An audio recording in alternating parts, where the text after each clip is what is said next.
Tapi semua sudah terlanjur seperti ini. Mungkin dia bukan jodoh saya.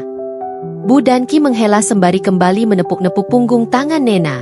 Saya sudah lihat foto selingkuhan suami saya. Orangnya langsing dan dandannya modis. Bu, saya baca chatwanya pun kata-katanya pintar merayu. Apalah bila dibandingkan dengan saya yang gendut dan gak pintar dandan ini. Bu, ucap Nena. Teringat saat membaca chat dari wanita lain suaminya itu, darahnya langsung mendidih. Dunia seolah runtuh. Ingin mempercayai semua hanya mimpi, tetapi ternyata nyata. Sakit dan perih di ujung hati. Nena menarik napas dalam-dalam dan mengembuskannya pelan. Gendut? Ulang Bu Danki dengan raut bingung. Bu Danki mengernyit, menyadari jika Nena belum sadar ada perubahan pada diri wanita bertubuh tinggi langsing di depannya. Bu Raswan punya cermin besar di rumah. Nena agak terkejut dengan pertanyaan Bu Danki yang tiba-tiba menanyakan hal di luar topik pembicaraan. Akan tetapi, ia memilih menggeleng saja. Kaca lemari saya tutup pakai koran. Paling kaca kecil untuk pakai bedakan saja. Saya nggak pajang kaca besar di rumah. Kadang Livel sendiri lihat badan saya seperti ini dan buntut-buntutnya saya jadi menyalahkan diri sendiri. Dan sejak masalah itu saya menghindari kaca. Bu, semakin saya lihat diri saya semakin kesal. Bu Danki manggut-manggut. Oh, pantas saja. Nena semakin bingung. Matanya mengitari ekspresi Bu Danki yang seolah memikirkan sesuatu. Bu Raswan tipe orang yang tidak terlalu akrab dengan tetangga, jarang ikutan ngumpul. Kalau kegiatan juga duduknya paling belakang dan menjadi jarang disorot. Pantas saja orang-orang sekitarnya tak menyadari suatu perubahan yang terjadi. Gumam Bu Danki yang mempunyai nama kecil Levia.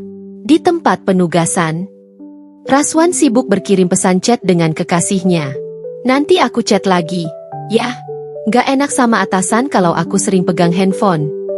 Kalimat ini menjadi penutup chatnya dengan gadis seusia istrinya yang bernama Reviga. Sudah setahun ini dia menjalin asmara diam-diam dengan gadis itu. Sandri, teman satu leting Raswan, cukup prihatin dengan perubahan sikap kawannya ini. Aku tebak, yang kamu chat bukan istrimu kan? Sandri berjongkok di sebelah Raswan yang melirik kecut. Jangan campuri urusanku, San. Enggak, aku nggak ikut campur urusanmu. Sandri mendengkus. Lihat Mbak Nena, istrimu, aku jadi ingat mendiang mamaku. Ya, gemuk kayak Mbak Nena. Tapi kalau diajak ngomong itu bikin adem hati. Aku kadang lihat kok kalian kalau ngobrol. Mbak Nena walau mungkin banyak kekurangan di matamu, tapi menurutku dia sudah berusaha. Ras. Helaan napas panjang menjadi kalimat. Aku anak tunggal.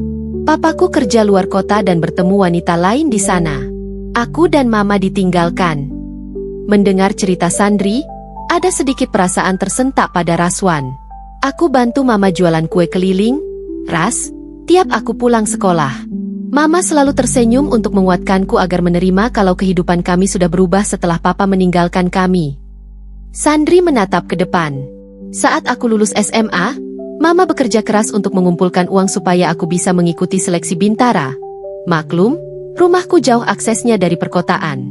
Butuh uang lebih untuk transportasi, kursus psiko, bayar penginapan dekat tempat tes. Sandri mengambil sebatang rokok dari sakunya, menyulut api dan mulai mengepulkan asapnya. Mama kelelahan cari uang ke sana kemari demi aku. Akhirnya di hari kelulusan, saat aku diterima secaba, Mama meninggal dunia. Masih terbayang di benaknya peristiwa hari itu. Sebelum kita satgas ini, papaku muncul lagi dalam kehidupanku. Dia sakit-sakitan, istri mudanya sudah angkat tangan. Sandri berdiri. Tapi aku tidak sudi menerimanya sebagai papaku lagi. Dia kemana selama ini saat aku membutuhkannya? Pria bermata sipit berkulit bersih itu meninggalkan Raswan yang terhenyak mendengar ceritanya. Secara otomatis Raswan jadi mengingat Davis. Membayangkan berada di posisi papanya Sandri. Seluruh bulu kuduknya meremang membayangkan. Asrama batalion di Semarang. Nena mengatur kamera dari handphone untuk live streaming di sebuah aplikasi bernama Zigzog ZZ. Tidak memperlihatkan wajah, hanya tangannya saja sambil memperhatikan ayam-ayamnya sedang makan atau kegiatan apapun yang berhubungan dengan ayam-ayam kecilnya itu.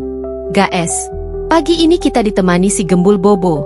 Yah, Kit-Kit dan Lulu masih di kandang, makan bersama teman-temannya, ucap Nena di live streaming pagi itu. Pengikutnya di aplikasi ZZ sudah ribuan.